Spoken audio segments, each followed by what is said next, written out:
warahmatullahi wabarakatuh. Selamat pagi anak soleh dan solehah. Bagaimana kabar kalian hari ini? Semoga kalian semua dalam keadaan sehat walafiat. Pada pagi hari ini kita akan belajar tema 5, subtema 1, pembelajaran 4 dan 5. Marilah kita awali kegiatan belajar kita pagi hari ini dengan bacaan basmalah bersama-sama.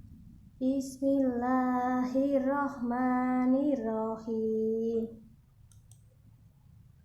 Kalian bisa buka buku pena kalian di halaman 12. Menemukan pokok-pokok informasi dari teks lisan tentang keadaan cuaca di Indonesia. Informasi dapat kita peroleh salah satunya melalui teks. Sebuah teks lisan terdiri dari beberapa paragraf. Setiap paragraf mengandung minimal satu pokok informasi. Pokok informasi dapat terletak di awal, tengah, maupun akhir paragraf. Pokok informasi dapat kita ketahui dengan cara membaca secara cermat setiap kalimat yang terdapat dalam paragraf. Kalian bisa buka pena kalian halaman 12. Di situ ada teks berjudul Keadaan Cuaca di Indonesia. Nanti tugas kalian membaca teks tersebut. Jangan lupa dibaca ya. Selanjutnya, kata-kata khusus tentang keadaan cuaca. Informasi dapat kita tuliskan dalam bentuk teks dengan tema tertentu. Setiap tema yang kita tuliskan informasinya pasti memiliki kata khusus. Kata khusus merupakan istilah yang maknanya berkaitan erat dengan tema dan informasi dalam teks. Jadi di dalam sebuah teks itu pasti ada kata khusus. Makna kata khusus itu dapat dipahami dengan cara banyak membaca teks dengan tema tersebut. Selain itu, kalian juga bisa mencari maknanya di dalam KBBI, Kamus Besar Bahasa Indonesia. Kalian bisa lihat pena kalian di halaman 15. Bacalah kembali teks kondisi cuaca di Indonesia. Kalau kalian tadi sudah membaca teksnya, kalian pasti akan menemukan kata khusus yang sesuai tentang cuaca. Di sini ada contohnya. Jadi nanti huruf yang tebal itu berarti letaknya di awal atau di depan. Kalian bisa menyusunnya menjadi sebuah kata. Contohnya di sini yang ditebalkan adalah huruf B. Kita susun menjadi kata berawan. Setelah itu kalian buat kalimat sinar matahari tertutup oleh awan menandakan cuaca berawan. Bisa coba sendiri di rumah ya untuk latihan. Bisa ditulis di sini, di bawahnya sini langsung kata apa yang tertulis di situ, atau di buku tulis juga boleh buat latihan kalian di rumah. Nomor 1 itu hurufnya yang di depan huruf H, karena ditebalkan huruf H. Nomor 2 huruf C. Nomor 3 huruf B. Nomor 4 huruf S. Nomor 5 huruf S. Nomor 6 huruf K. Jangan lupa ya, nanti buat juga kalimatnya. Kalau kalian mengalami kesulitan, kalian bisa baca kembali teks kondisi cuaca di Indonesia. Atau kalian bisa bertanya sama ayah bunda di rumah. Kita lanjutkan. Masih pelajaran muatan bahasa Indonesia. Di sini ada teks cuaca panas. Cuaca panas merupakan fenomena cuaca alamiah yang biasa terjadi. Cuaca panas biasanya terjadi pada musim kemarau dan bulan-bulan pancaroba. Kenaikan suhu saat cuaca panas di Indonesia dapat mencapai kisaran 33 sampai 35 derajat Celcius. Cuaca panas ditandai oleh menurunnya kelembapan udara. Ketika cuaca panas, langit tampak cerah dan sedikit berawan. Hal tersebut menyebabkan sinar matahari langsung masuk ke bumi tanpa halangan. Panas matahari masuk ke bumi bersama dengan udara yang kering dan tiupan angin yang lemah.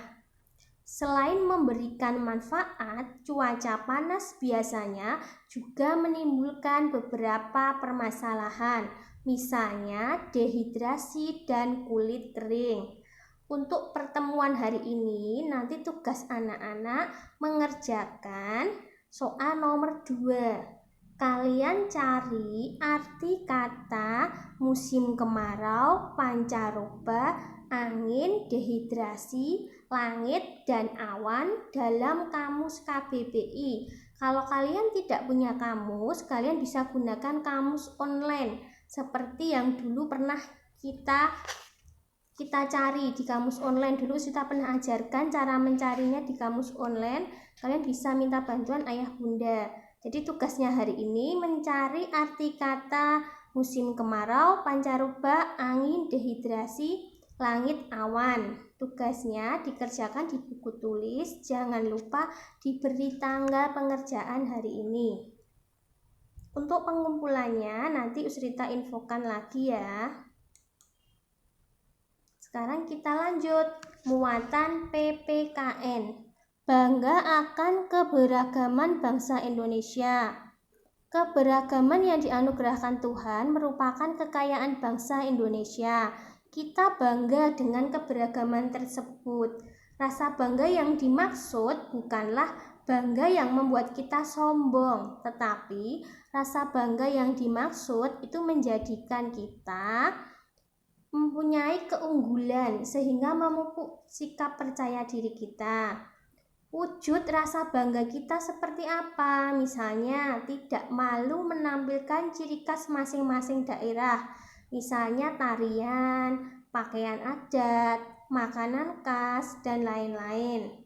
Yang kedua, mempelajari budaya dan ciri khas daerah lain. Jadi kalau misalnya teman kalian ada yang berbeda suku, bahasa, kalian bisa belajar dengan teman kalian, saling bertukar informasi.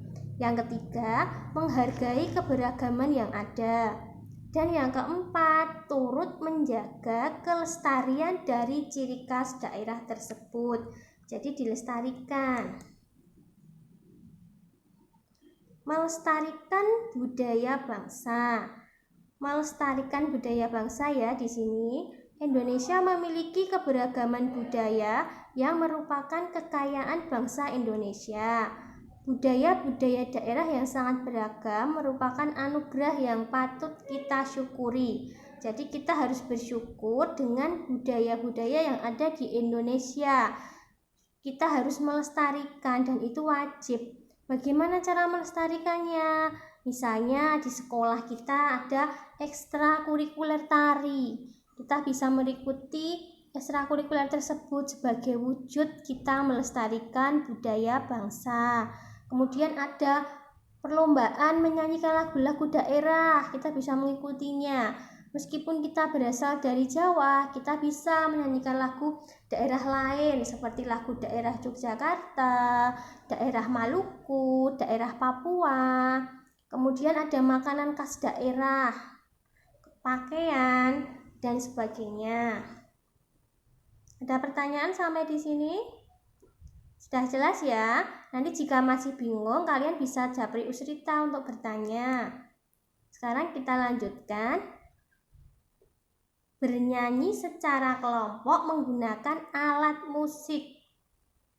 Selain dinyanyikan dengan irama yang tepat, sebuah lagu juga akan lebih indah didengar jika diiringi dengan alat musik. Alat musik yang biasa digunakan untuk mengiringi lagu adalah alat musik ritmis dan melodis.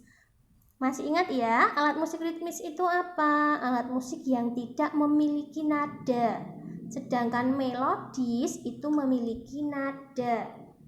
Alat musik ritmis yang digunakan sebagai pengiring tambahan itu bermacam-macam contohnya. Seperti kemarin ada gendang dimainkan dengan cara dipukul, tamborin dengan cara digoyangkan, rebana dipukul, marakas digoyang, dan triangle dimainkan dengan cara dipukul. Seperti ini ya gambar-gambar alat musiknya. Untuk pertemuan pada pagi hari ini Usrita akhiri sampai di sini. Jangan lupa nanti tugasnya di Bu Pena halaman 17 soal nomor 2. Jaga kesehatan, sholat 5 waktu, sholat duha, bantu ayah bunda di rumah, tetap jadi anak soleh-solehah di rumah ya. Kita akhiri dengan bacaan hamdalah bersama-sama. Alhamdulillahirabbil alamin. Wassalamualaikum warahmatullahi wabarakatuh.